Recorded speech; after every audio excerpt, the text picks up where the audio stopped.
मी अरुण खोडके. शिवचिंतन. हिंदवी स्वराज्य ही केवळ राजकीय संकल्पना नसून ती भारतीय समाजाच्या आत्मसन्मानाची, स्वातंत्र्याची आणि स्वशासनाची ज्वलंत अभिव्यक्ती आहे. परकीय अन्यायकारक राजवटीखाली दबलेल्या जनतेला स्वाभिमानाने उभे राहण्याची प्रेरणा देणारी ती एक प्रकारची चळवळ होती. 17व्या शतकामध्ये उदयाला आलेली हिंदवी स्वराज्य संकल्पनाच मुळी क्रांतिकारक होती. हिंदवी म्हणजे स्थानिक, देशी आणि आपल्या मातीतून उगवलेले स्वराज्य, म्हणजेच स्वतःचे शासन.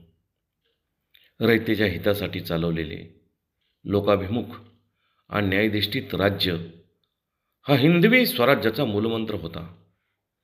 त्यामुळे मंदिरे, संस्कृती, भाषा व परंपरा यांचे रक्षण करणे शक्य झाले.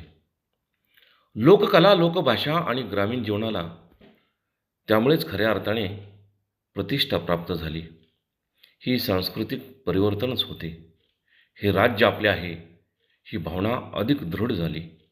त्यामुळे पुढील अनेक पिढ्यांना स्वातंत्र्य, न्याय आणि स्वाभिमानाची प्रेरणा त्यामुळेच मिळाली. हिंदवी स्वराज्य म्हणजे भूतकाळाचा गौरव नव्हे, तर ते वर्तमानाचे बळ आणि भविष्याचा मार्गदर्शक दीपस्तंभ आहे. बहुत काय बोलणे. राम, कृष्ण, हरी.